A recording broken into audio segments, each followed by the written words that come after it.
Forces of the Philippines, President Rodrigo Roa Duterte.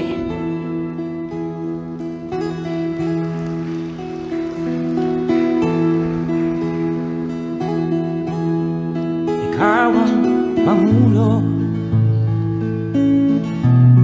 para sa pagbabago. Sawa na ang bayan ko sa magnanakaw na tao.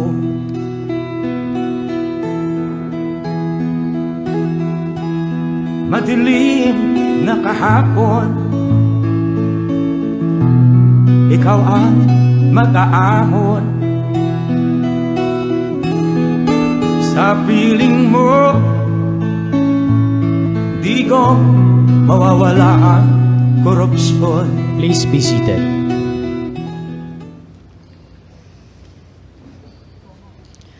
Ladies and gentlemen, once again, good afternoon and welcome to the inspection of newly delivered air assets and talk to troops. At this point, may we now invite the Commanding General of the Philippine Air Force, Lieutenant General Alan T. Paredes, Philippine Air Force, to deliver his welcome remarks.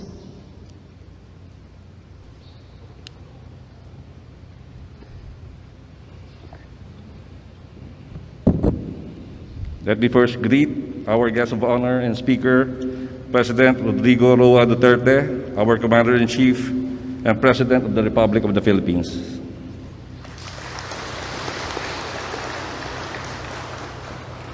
Former President Gloria Macapagal Arroyo, Senator Christopher Lawrence Bongo, Secretary Delphine Lorenzana of the Department of National Defense, Lieutenant General Cirilito Sobejana, Chief of Staff, Armed Forces of the Philippines, and Medal of Valor awardees.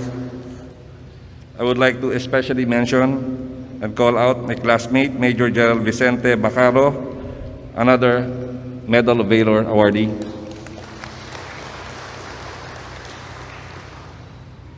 Local government officials, other officials, general officers, men and women of the Philippine Air Force, ladies and gentlemen, good afternoon. Welcome to the inspection of our brand new air assets. Last year has been a tough year for all of us, but with the grace of God and the unending support of the President and our Secretary of National Defense, our vision to become a credible and capable Air Force is progressively coming to fruition. Proof to that is that we have been getting continuous delivery of air assets up to from last year, for example, up to this week. You can see them in here in front of the hangar. Last year lang po yan up to this year. All in all, to my count, during the term of the President, the Air Force received from modernization and extensive defense article, I believe 48 aircraft in total. As we are fired up to fly these new air assets, let us look forward to the inspiring words of our guest of honor that will surely set our hearts and spirits ablaze so that we can continue to pursue our mission with diwa, galing, at malasakit. It is therefore my honor and pleasure to welcome our Commander-in-Chief, President Rodrigo Roa Duterte, Senator Christopher Lawrence Bongo, Secretary of National Defense, Delphine Lorenzana, Chief of Staff, Armed Forces of the Philippines, General Sobejana, and all of you who are present today. Tunay na nakaka-proud at nakakataba ng puso. Isiping ito na po ang inyong Air Force ngayon. Again, my warmest welcome to everyone. Thank you, sir. We shall now proceed to the ceremonial distribution of food packs.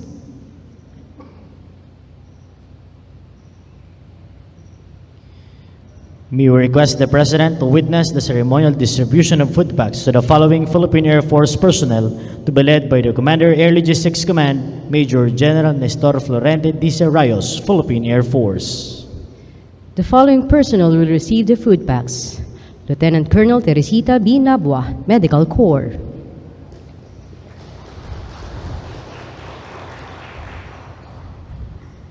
Lieutenant Colonel Ryan Reyes, Philippine Air Force General Staff Corps, Military Pilot.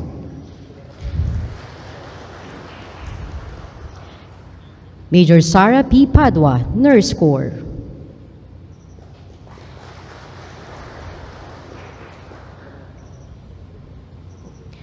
First Lieutenant Marty T. Geronimo, Philippine Air Force.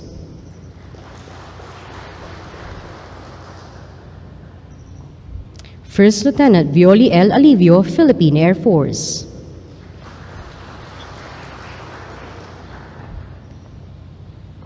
First Lieutenant Christian Noel J. Bugarin, Dental Service.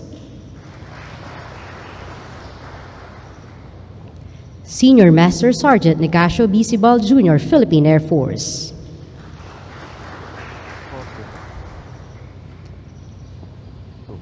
Technical Sergeant Alberto S. Mendoza Jr., Philippine Air Force.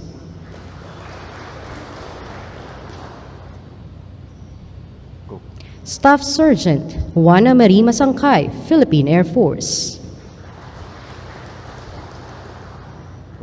And Miss Marie Grace O. Villanueva, Civilian Human Resource.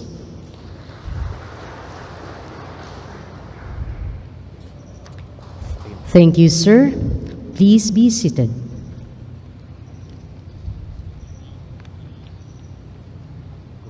We shall now proceed to the next part of our program, the conferment of the Order of Lapu-Lapu.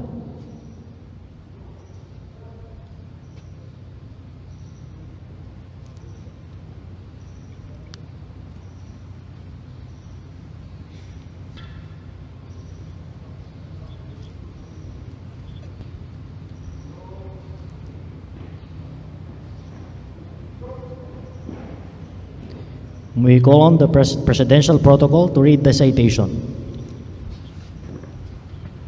Itinatag ang Ordenang Lapu-Lapu noong taong 2017 at iginawad ng Pangulo ng Pilipinas bilang pagkilala sa pagiging huwaran sa paglilingkod ng mga opisyal at kawani ng pamahalaan. Gayon din ang mga pribadong individual sa pamahalaan dahil sa maringal na pagpapasulong o advokasya ng Pangulo, gaya ng pagpapakita ng kagitingan at kabutihang nagpamalas ng kahanga-hangang paglilingkod at katangi-tanging ambag sa bansa. Iginawad ang Ordenang Lapu-Lapu ranggong kamagi sa mga opisyal at kawani ng pamahalaan at pribadong individual na nagkaloob ng kahanga-hangang paglilingkod o nagpamalas ng katangi-tanging ambag sa ikatatagumpay na gawain sa alinsunod o pagpapalawig o advokasya ng Pangulo. May we call on the Chief of Staff, Armed Forces of the Philippines, Lieutenant General Cirilito E. Sobihana, for the conferment of the Order of Lapu-Lapu.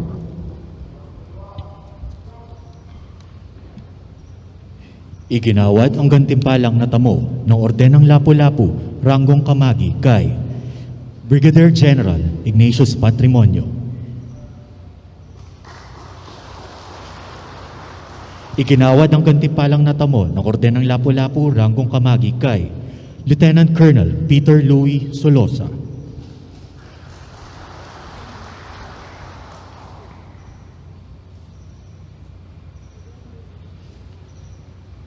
Iginawad ang gantimpalang natamo ng Ordenang Lapu-Lapu ranggong kamagi kay Major Giro Poblacion.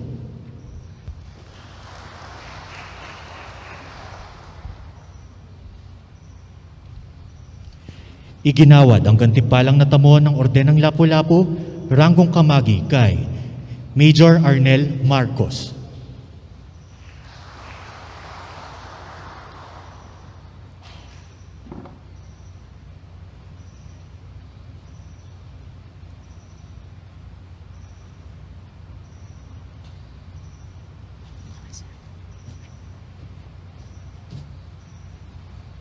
Iginawad ang gantimpalang natamo ng Ordenang Lapu-Lapu ranggong kamagi kay Lieutenant Aris Caguntas. Iginawad ang gantimpalang natamo ng Ordenang Lapu-Lapu ranggong kamagi kay Captain Jovi Perater. Iginawad ang gantipalang natamo ng Orden ng Lapu-Lapu, ranggong kamagi kay Technical Sergeant Alvin Amodia.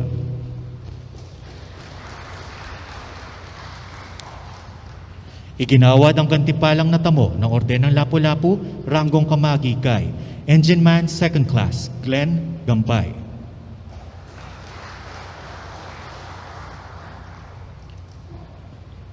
Iginawad ang katipalang natamo ng Orden ng Lapu-Lapu, ranggong kamagi kay Corporal Mark John Adornado.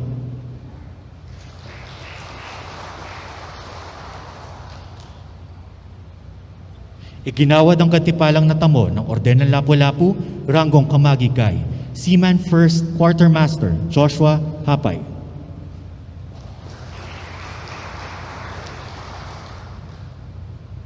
Iginawad ang kantipalang natamo ng Orden ng Lapu-Lapu, ranggong kamagi kay Corporal Lionel Esencio.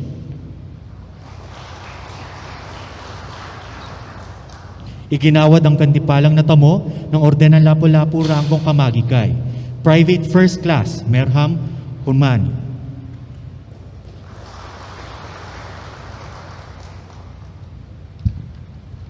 Iginawad ang kantipalang natamo ng Orden ng Lapu-Lapu, ranggong kamagi kay Private First Class Basilio Tagal.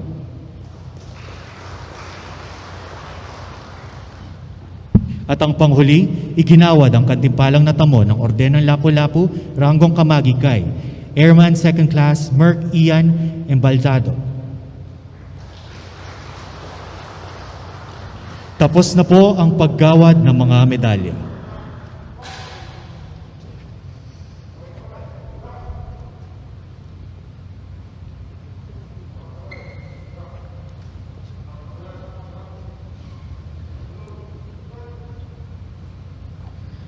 Thank you, sir.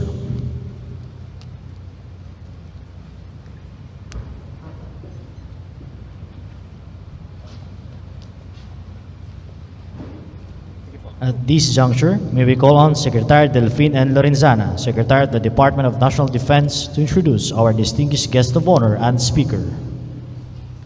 Ladies and gentlemen, the President of the Republic of the Philippines, President Rodrigo Roa Duterte.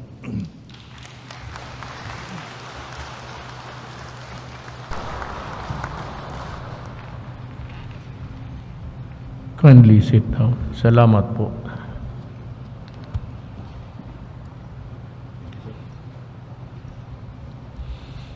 Former President Gloria Macapagal-Arroyo, Defense Secretary Delphine Lorenzana, Presidential Advisor on Military Affairs Under Secretary Arthur Tabaquero, Senator Bongo, AFP Chief of Staff Lieutenant General Cirilito Subihana, Philippine Air Force Commanding General Allen Paredes, Pampanga Vice Governor Lilia Pineda, Mabalacat City Mayor Crisostomo Garbo, NOLCOM Commander Lieutenant General Arnolfo Burgos, the officers and enlisted personnel of the Philippine Air Force, mga kasama ko sa gobyerno, mga kababayan.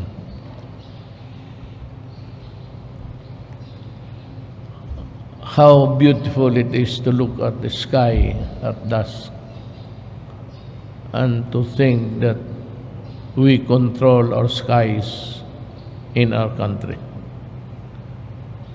I'm almost tempted to talk extemporaneous, but alam mo, pag kami mga politiko, pag bungo kayong bunganga, matagal matapos. And I have to go home to Davao now because I have to fulfill an engagement there. Our efforts to strengthen our military have been vital in ensuring that we are able to fulfill our sworn and shared duty of protecting our sovereignty and safeguarding the welfare of the Filipino people.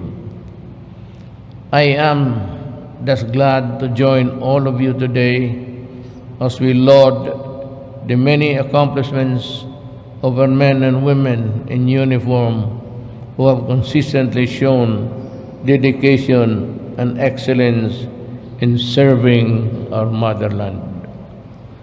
I also congratulate the Department of National Defense and the Armed Forces of the Philippines for successfully procuring additional government air assets that will play an indispensable role in safeguarding our nation. Recently, I have approved the proposal to acquire more combat utility vehicles of the AFP. With the recent gains against various terrorist groups, I am confident that our efforts under the AFP modernization program are already paying off. I am particularly pleased with your efforts to eliminate the terrorist groups in northern Luzon, which have led to the genuine peace and sustainable progress in the area, as well as fostered greater camaraderie among the government security forces operating in the region. Today, we confer the Order of Lapu-Lapu with the rank of Kamagi to outstanding officers and enlisted personnel who took part in restoring peace and order in Sulu in November last year. Your gallantry, bravery, and courage are truly exemplary. Alam mo, hindi lahat Pilipino, not really to derogate or raise, but mahirap itong trabaho na ito. You stare eyeball to eyeball with death. You know, I was just about 16 years old when I took my solo flight. I accumulated along the years of about 800 hours. Ang gipraktisan lang ho namin ay yung L4, the World War II vintage spotter plane, the L4, and when I stopped, I was flying the Super Cub. I hope that your fellow soldiers will look up to you as a source of inspiration and strength. It is their turn to face the battlefield. As we celebrate your achievements, let us also take this occasion to remember the honor of our uniformed personnel who died in the helicopter crash in Bukidnon. I express my deepest condolences to the families they have left behind. Usap kasi kami, but the day after, I was talking to the DND secretary. Sabi ko, Del, palitan mo na yung, is there a way where we can replace itong the aging and the old UE? Alam mo, atin-atin lang ito, but we know deep in our hearts that every time that, you know, old helicopter flies, medyo may kaba tayo that it can falter on its own with nobody's intervention. Nire-repair nga pero matagal na talaga. On all the metal fatigue and the constant reboring sa pag-repair, it will take its toll on the helicopter itself. Sabi ko kay General Lorenzana na, is there a way where we can replace them? Sabi niya, we have a pending still order of 32. Is it 32?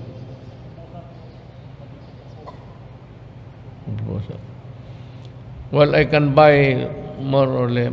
Madagdagan ko ng 5 yan o 6 before I go. Pero I cannot give you the entire 32. It will be spread along a number of years.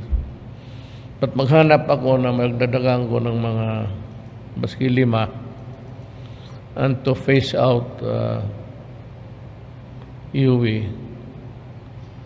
Eh, gaganda-ganda ng Black Hawk eh.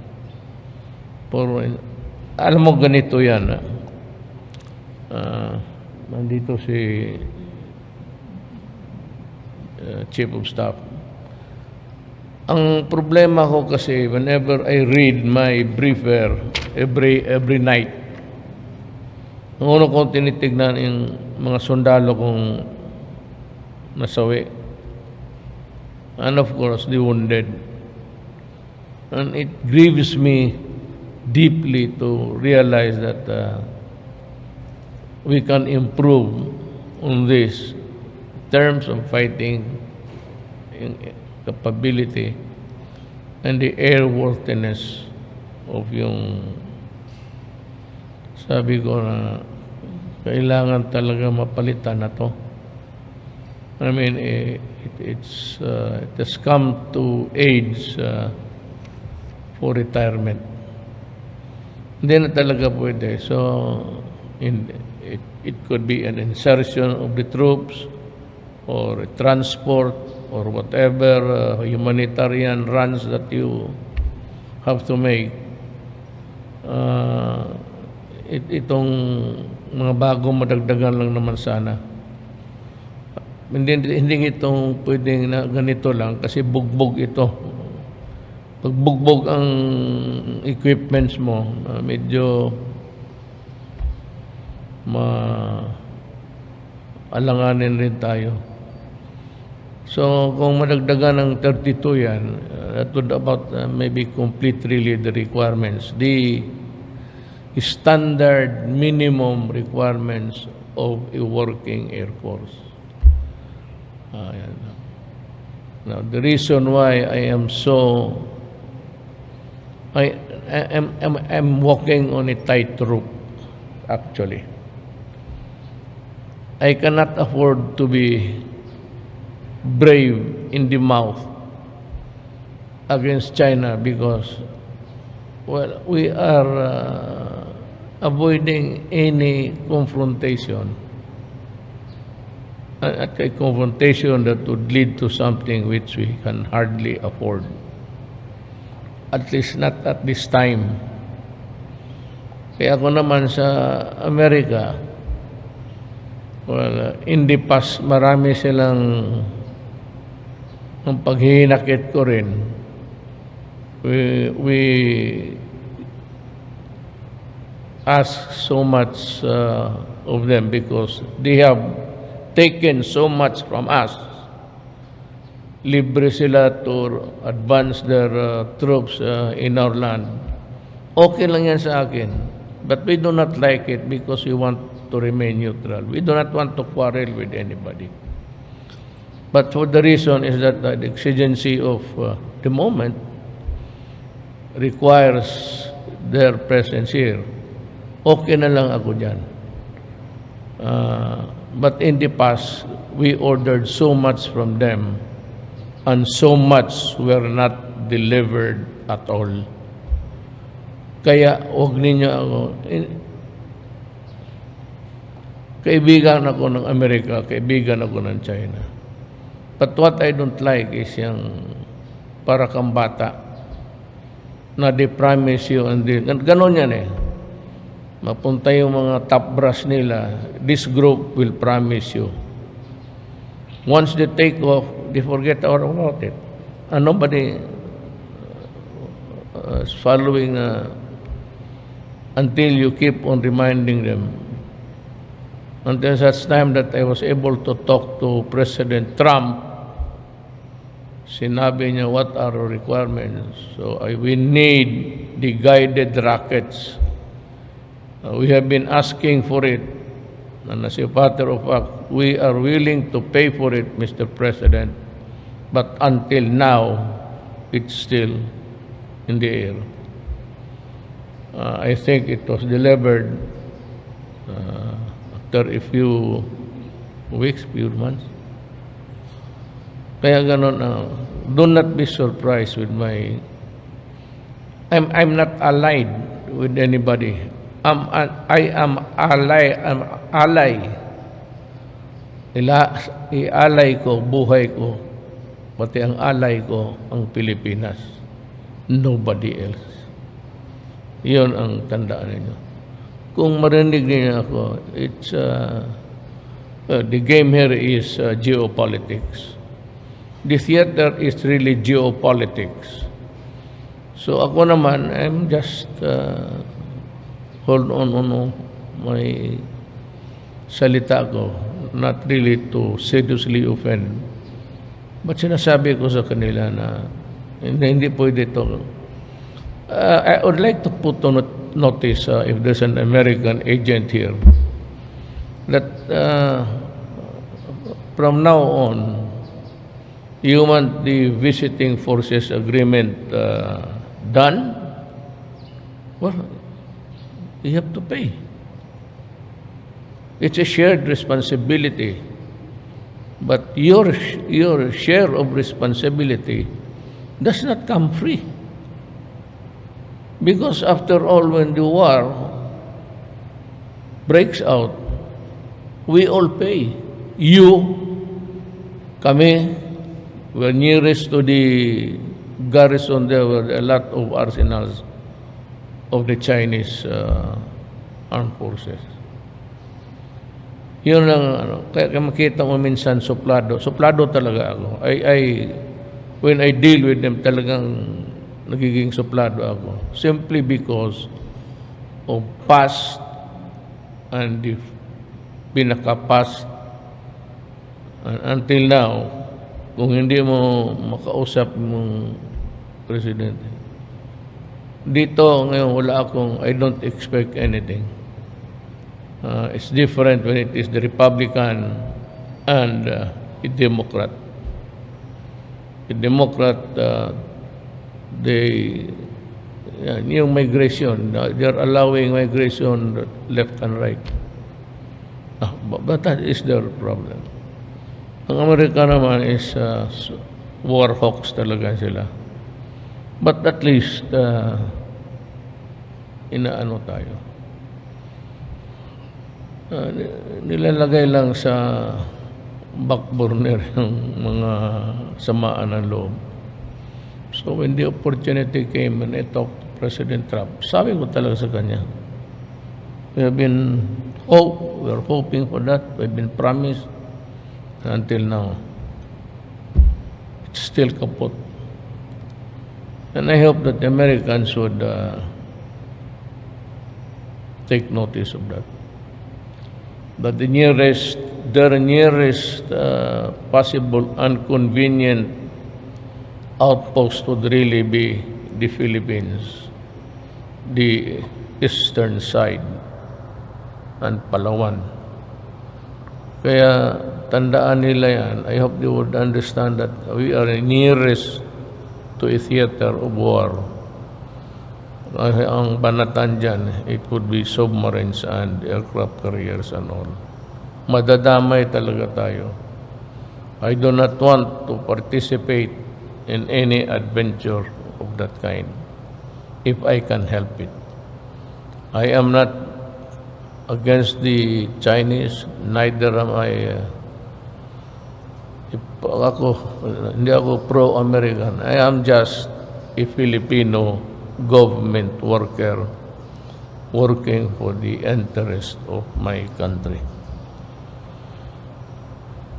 As we celebrate your achievements, let us take this occasion to remember and honor our uniformed personnel, I'm reading it right, and the others who have died in the battlefield.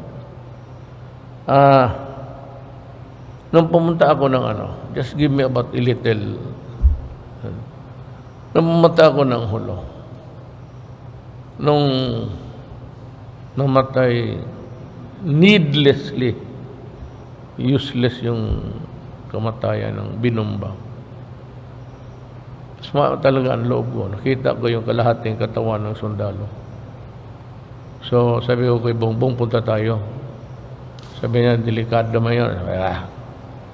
Kung panahon na natin, pati tayo, doon tayo matatapos, di doon. That's about the journey of life.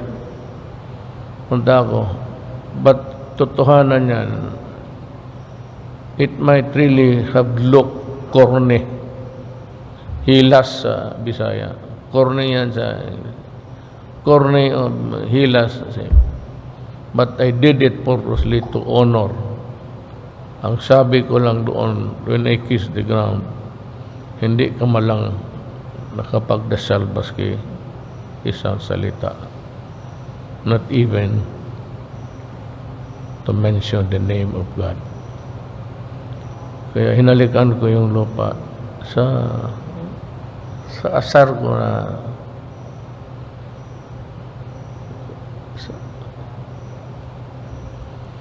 I hope that their families and friends and comrades will take this of comfort in the thought that they are now in a more peaceful place with our Creator.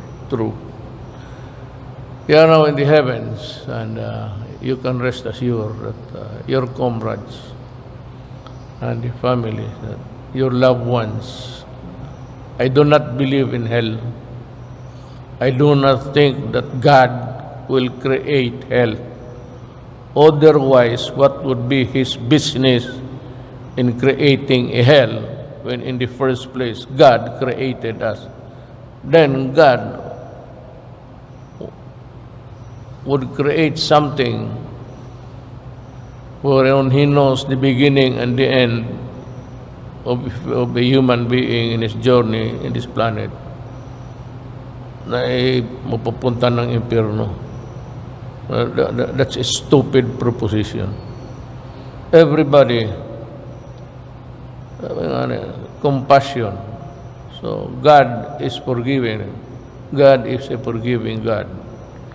Kaya nagpapako sa krus yung kaibigan natin to save us from sin. Then what would be the purpose of being nailed in that cross when in spite of that, may impyerno pa pala tayo?